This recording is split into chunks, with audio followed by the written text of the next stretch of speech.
Baik. Assalamualaikum warahmatullahi wabarakatuh. Selamat malam, salam sejahtera untuk kita sekalian. Salam, Om Swastiastu, Namo Buddhaya, salam kebajikan, salam bahagia, salam sehat, rahayu untuk kita semua. Pak Koordinator, para Kasubdit, Kabit, dan teristimewa buat rekan-rekan para media yang sangat kami hormati, kami banggakan. Tentu yang pertama kami menyampaikan terima kasih dan penghargaan yang tinggi karena telah berlelah-lelah ya mengikuti perkara ini. Rekan-rekan media, pada kesempatan yang baik ini kami ingin menyampaikan update perkembangan penyidikan perkara dugaan tindak pidana korupsi dalam tata kelola komoditas emas tahun 2010-2021. Sebagaimana kita ketahui bahwa hingga saat ini penyidik pada Jampitsus telah melakukan pemeriksaan terhadap 89 saksi dan telah ditetapkan 6 tersangka sebelumnya. Pada hari ini, tanggal 18 Juli 2024, tepatnya hari Kamis, penyidik telah melakukan pemanggilan terhadap 7 orang saksi.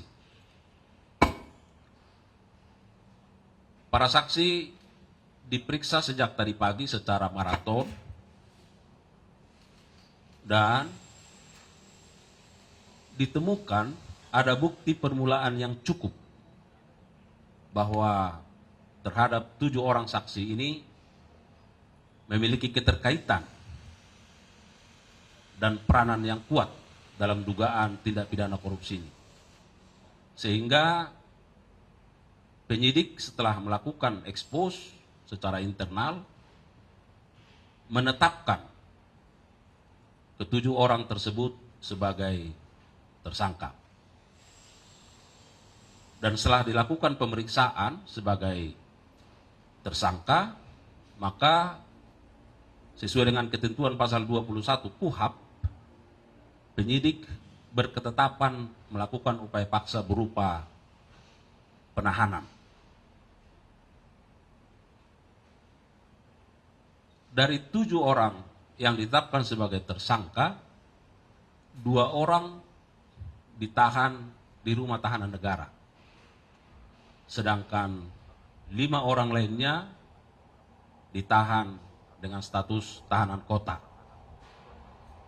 Dengan alasan setelah dokter melakukan pemeriksaan kesehatan terhadap 5 orang tersangka ini, maka dengan mempertimbangkan segala sesuatu karena alasan sakit, maka penyidik berketetapan melakukan penahanan kota. Rekan-rekan media, bahwa sebagai tersangka dalam kapasitasnya sebagai pelanggan jasa manufaktur unit bisnis pengolahan dan pemurnian logam mulia atau UBPP LM PT Antam Persero Tbk atas nama satu saudari LE, ini perorangan; kedua saudara SL; ketiga saudara SJ; keempat saudara JT; kelima saudari GAR; keenam saudara DT. Nah, ini selaku Direktur PT JTU. Dan ketujuh saudara HKT, ini perorangan. Rekan-rekan sekalian, tadi sebagaimana kita sampaikan bahwa setelah dilakukan pemeriksaan kesehatan dan dinyatakan sehat terhadap dua orang tersangka, yaitu SL dan tersangka GAR, maka keduanya dilakukan penahanan untuk 20 hari ke depan di Rutan Salemba, Cabang Kejaksaan Agung. Sedangkan 5 orang tadi, LE, SJ, JT, DT, dan HKT dilakukan penahanan kota dengan alasan kesehatan. Nah, bagaimana kasus posisinya? Walaupun barangkali rekan-rekan media sudah mengikutinya sejak lama, nah peranan ketujuh tersangka ini tentu ingin kami sampaikan bahwa dalam kurun waktu tahun 2010 sampai 2021, saudari LE, saudara SL, saudara SJ, saudara JT, saudara HKT, saudari GAR, dan saudara DT, masing-masing selaku pelanggan jasa manufaktur UB PPLM PT Antam Persero, telah secara melawan hukum melakukan persekongkolan dengan para general manager UB PPLM yang telah dilakukan penahanan sebelumnya untuk menyalahgunakan jasa manufaktur yang diselenggarakan oleh UB PPLM. Sehingga para tersangka tidak hanya menggunakan jasa manufaktur untuk kegiatan pemurnian, peleburan, dan pencetakan, melainkan juga untuk melekatkan merek LM Antam tanpa didahului dengan kerjasama dan membayar kewajiban kepada PT Antam agar meningkatkan nilai jual LM milik para tersangka. Di mana para tersangka mengetahui dan menyadari bahwa hal tersebut bertentangan dengan ketentuan perundang-undangan yang berlaku. Karena LM Antam merupakan merek dagang milik PT Antam yang memiliki nilai ekonomis. Selanjutnya, sesuai dengan estimasi total logam mulia yang telah dipasok oleh para tersangka untuk selanjutnya diproduksi menjadi logam mulia dengan merek LM Antam secara ilegal dalam kurun waktu tersebut, seluruhnya mencapai 109 ton emas.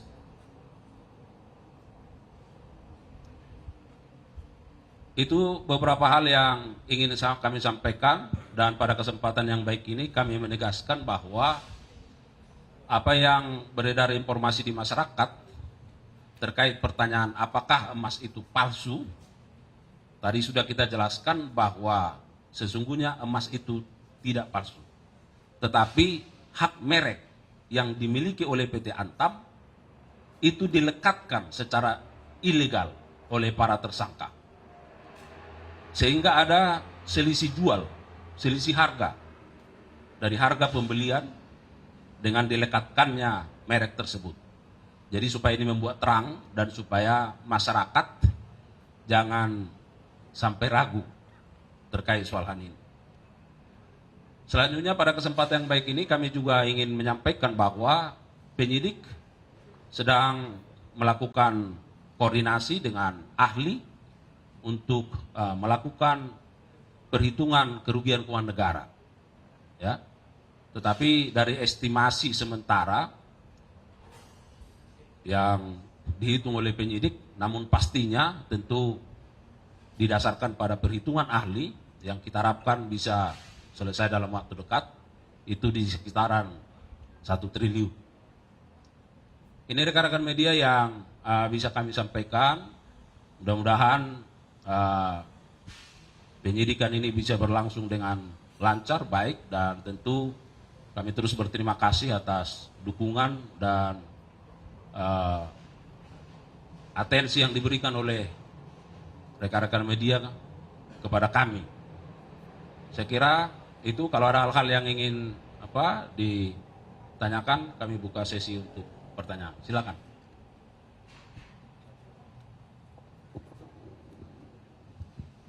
Ya Pak, selamat malam. Saya Ansari dari bisnis.com atau Bisnis Indonesia. Mau bertanya, sejauh ini udah ada penyitaan terkait emasnya belum sih Pak? Terus untuk kualitas emas yang ilegal ini sama nggak sih kualitasnya dengan emas yang beredar di pasaran yang resmi milik Antam? Terima kasih. Kalau terkait penyitaan itu sudah ada, ya sudah ada. Dulu kita sudah update terkait itu, ya. Kalau nggak salah ada 7,7 kilo, ya, yang dulu sudah kita sampaikan. Nah, terkait dengan apakah kualitas yang diambil dari pasaran ini lalu dilekatkan Antam, itu saya kira itu dua hal yang berbeda sebenarnya, ya, karena kita fokus pada kewajiban bagi para tersangka seharusnya ada kerjasama dengan Antam untuk menggunakan merek itu, ya. Tapi nanti dalam perkembangannya tentu ini akan kita lihat apakah memang kualitas yang diperoleh oleh para tersangka ini dengan dilekatkannya merek tersebut sama dengan emas yang selama ini diperjualbelikan oleh PT Antam, ya. Ada yang lain? Cukup?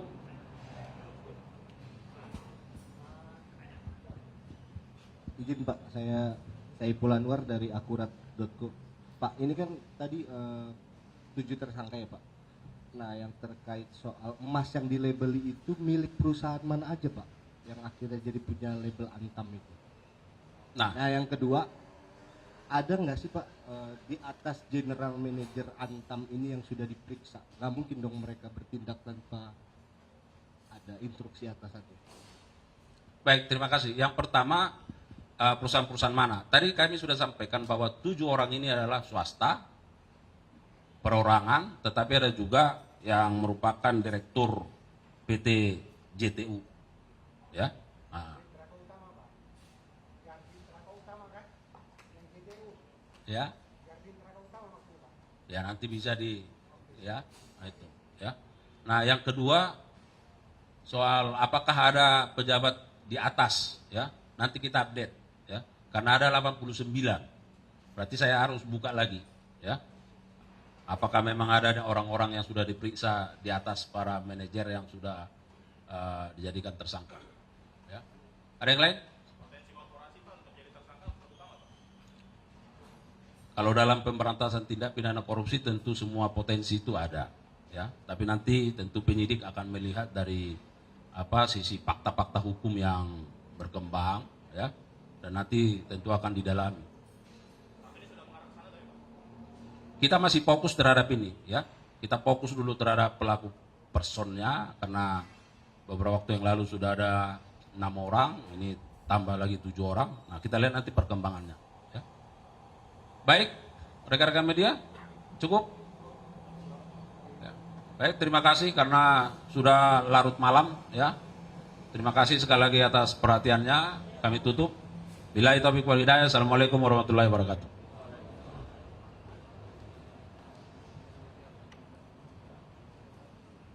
Jelajahi cara baru mendapatkan informasi. Download Metro TV Extend sekarang.